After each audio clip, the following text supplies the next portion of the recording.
This is no accident. We in the West, particularly in the United States, are possibly weeks or months away from an unprecedented famine, shortages of reliable food in our supermarkets like we have never experienced, at least not since the worst years of the Great Depression. The reason is not an accident. Chemical fertilizer, not the war in Ukraine, is the key reason behind these potential shortages. And the shortage of chemical fertilizer was predicted last winter and into the spring. But instead of making it a top priority of government to increase production of chemical fertilizers so that this year's growing season could be one of the most productive in history and make up for the shortfall of Ukrainian wheat, we, well, the Biden administration, fiddled while Rome burned. This is no accident. They still maintain Franklin Delano Roosevelt era policies that pay farmers not to grow things, as if the central problem of agriculture is overproduction in the United States. That is not true in this year. Underproduction has already caused massive food shortages in various places in the third world, particularly in Sri Lanka. People are going to starve in the third world like we haven't seen. And starvation brings war, revolution, and chaos. It brings this delicate Christmas light set of global economic trade routes into question, maybe brings them crashing down. But it's no accident.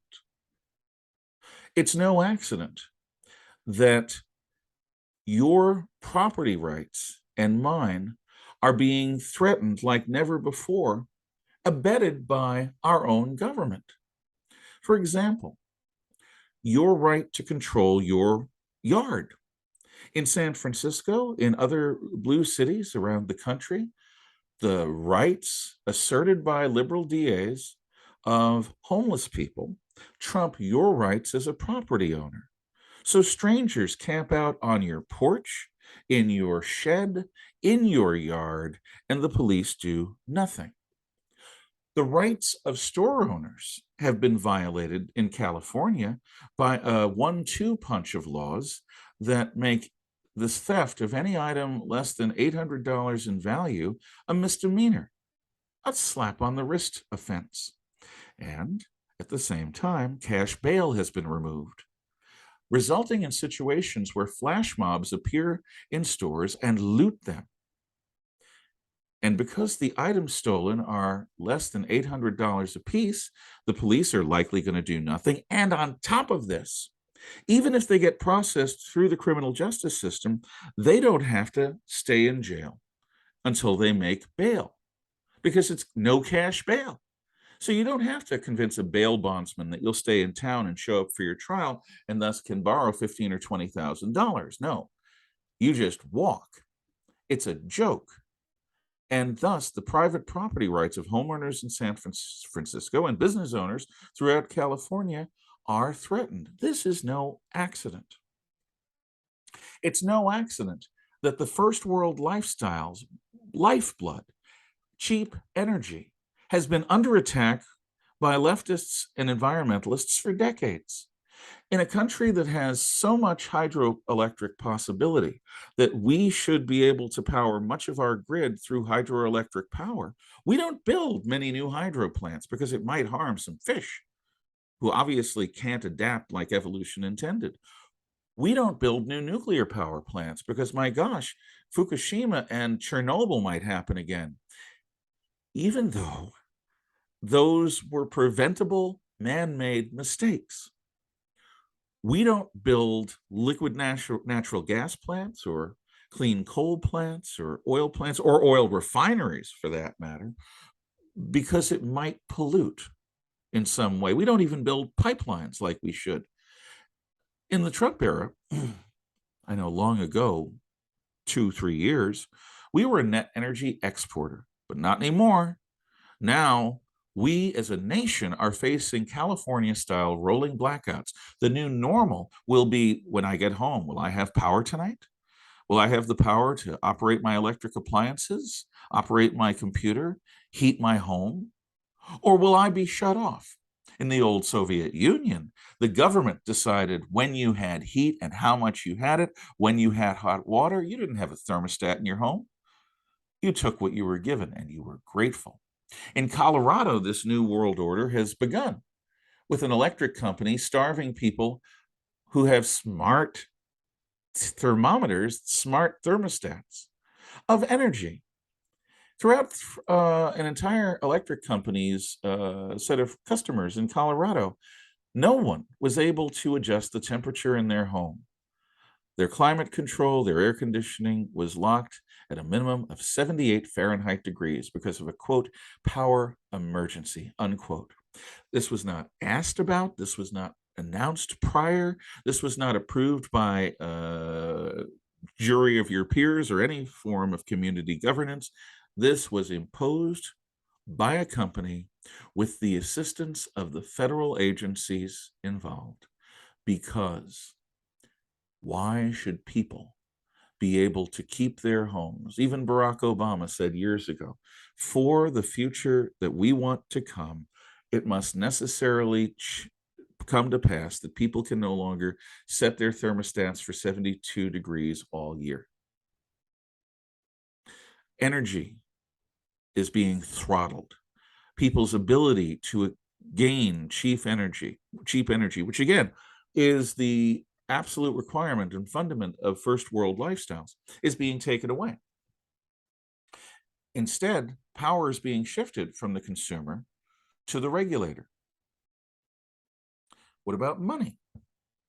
Well, financial organizations are increasingly obsessed with social justice, environmental goals, equity, and governance, SEG for short, which means that instead of being driven by a profit motive to serve the shareholders, or instead of being driven by a desire to serve the interests of citizens in the case of government agencies, the new top priorities for bankers, insurance agencies, and financial companies like Visa is to a left-wing ideology of social justice, environmentalism, equity, and government partnership.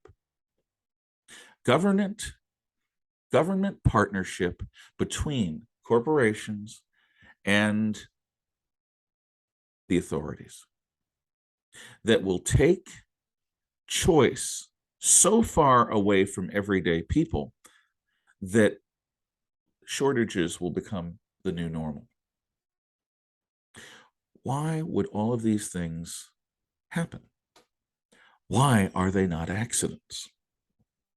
Because the primary enemy of environmentalists, utopians, is the first world lifestyle.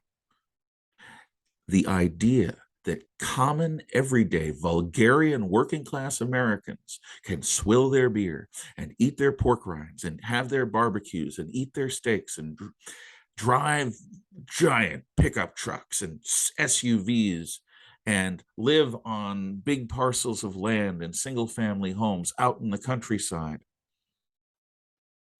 This offends them. On an aesthetic level, it seems vulgar. On an environmental level, it seems unsustainable. And on a social level, don't these people know who they are?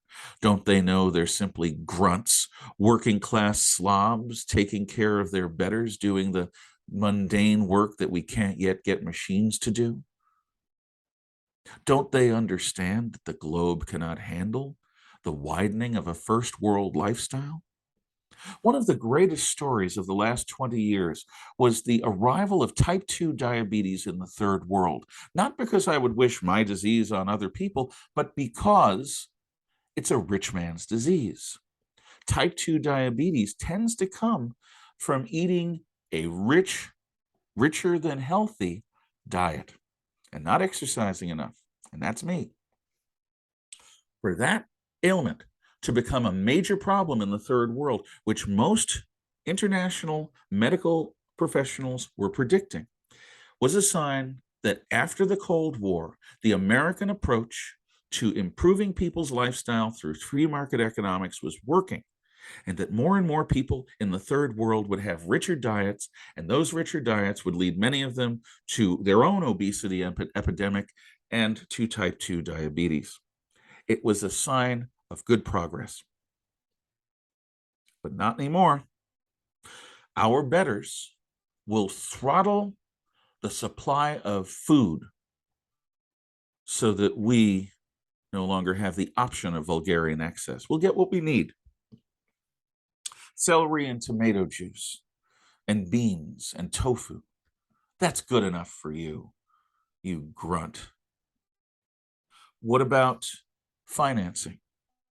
If you want to buy a gun with a Visa card, if you want to buy a pickup truck involving many of the SEG-oriented banks, it's going to be increasingly difficult because their intent is to wean you or nudge you out of the giant 8-cylinder and 6-cylinder behemoths that you drive into little tiny cars, maybe powered by electricity, maybe self-driving cars. Yes, that'll be fun. Putting you and your family into the hands of a computer system. Or better than that, the Western European answer. The highways of Western Europe are filled with cars owned by the middle class, the upper middle class, and the elites. Working class people need not apply. Most of them don't come anywhere near their own personal vehicle. Instead, they take the train or they take the bus. Why on earth would everyday people need their own vehicle? Well, the geography and history of Western Europe lends itself both to mass transit and to feudalism, but not here in the United States. We were founded to replace feudalism with freedom. What this Great Reset is all about, why these policies of privation are intentional, is to break the spirit of the American working class and common people throughout the English-speaking world so that we will be satisfied with less. You starve people, make them unsure about where their next meal is coming from. You create an artificial crisis that has no power flowing into their homes for weeks or months, except for a trickle. You place people's medical care in the hands of the government, their education in the hands of the government, their entertainment in the hands of allies of the message. You make it impossible for people to make ends meet on their own, and you undermine their private property rights and their rights to the free market. And you might very well succeed at making people so desperately afraid that in just a few years, as the Great Reset predicts, most people will own nothing and they'll be happy because they'll be being taken care of like livestock by their betters. Is that the future that you want? Is that the future that you will tolerate? Because that is what is on the line. In the name of collectivism, in the name of compassion, the left plays at your heartstrings. Oh, wouldn't it be nice if we could make the world a more perfect place? But in fact, they are not dedicated to utopia, unless you define utopia as a return to a new nobility controlling everything about everyone else's life. They are dedicated to control. They are dedicated to the control over our bodies, over our property, over our money, over our minds. There is no limit to the control they offer for our own good. Vote them out. Understand what is at stake in the coming election, what is at stake in the course of normal everyday governance, and do not allow these purveyors of poverty, oppression, privation, and tyranny to win. Do not allow yourself to be reset.